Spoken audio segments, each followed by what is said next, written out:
That's it. Come on. Hey, Scott Gibson with Eco Pioneer, and let me show you what we're doing.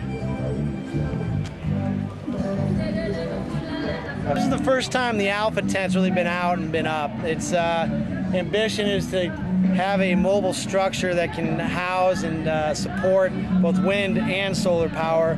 Maybe we get to wintertime, we can do some solar thermal, maybe get some solar cooking going, and just build it month by month, event by event. All right, so this is a solar tracker using 3 global solar 55-watt panels. We've modified it so that the 3 panels become 1, generating about 165 watts. And we've designed a mobile tracking unit so that they can track the sun from morning to night. This is the first tracker. It's like a Mack truck. Completely overbuilt, but it's good for wind. A little heavy. I'm just keeping the tracker positioned against the wind to catch the late sun in the day. So like earlier in the day, this tracker was pretty much 180 degrees catching the morning light. And since it's now hitting the 10, it's about as far as we can go. What we've got here is a very rudimentary representation of the house. We've got a charge controller from Blue Sky called a maximum power point tracker. It takes the voltage, gives us about a 30% bump by turning it into amps.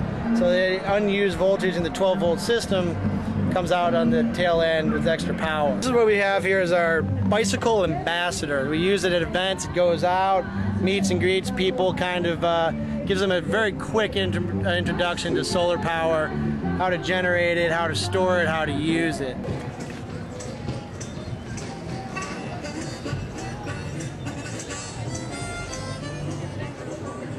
I'm not quite sure, but we're going over to some new friends that are like-minded, shall we say, that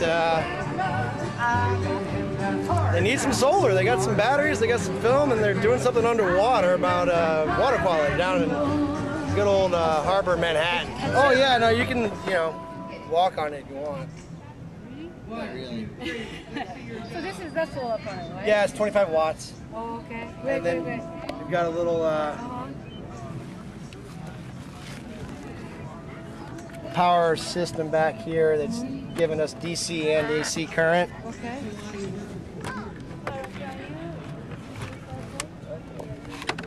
Hey, we got a green light. This unit here has a probe that will monitor 5 different parameters of water quality in the Hudson River. Well, what would be like a pollutant that we might see? A pollutant? Yeah. Well, if we get it, what we're looking at is a snapshot of the entire thing. Okay, so we're looking at the 5 basic parameters. Okay. If anything is unusual with the reading of the 5 parameters, mean there is some water quality issues. Okay, so it's not really one specific thing. Okay. So what is challenging the Hudson River at the moment? Well, one of the things that we have and that we do traditionally in New York Harbor is discharge CSOs. Right? CSOs are combined sewage overflow. So when you flush a toilet at home, a okay, though we have waste treatment plants that take some of the stuff, but when it rains, our waste treatment plants fill the capacity, and what we get is an overfill at that waste treatment plant, and anything excess, okay, that's coming in, there's no room for it because the excess water from the rain, especially today, we get a lot of rain, so our CSOs flush directly into our river. So the Eco-Pioneer system, this little wagon here, allowed us to power a unit that runs by computer that is collecting live samples of water from the Hudson River.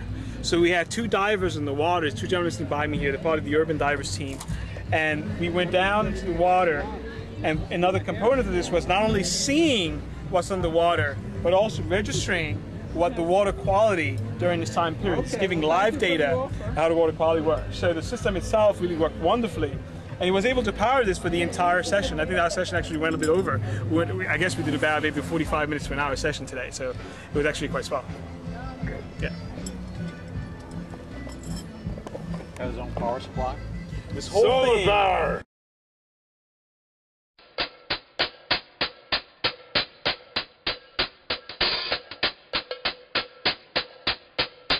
Wow.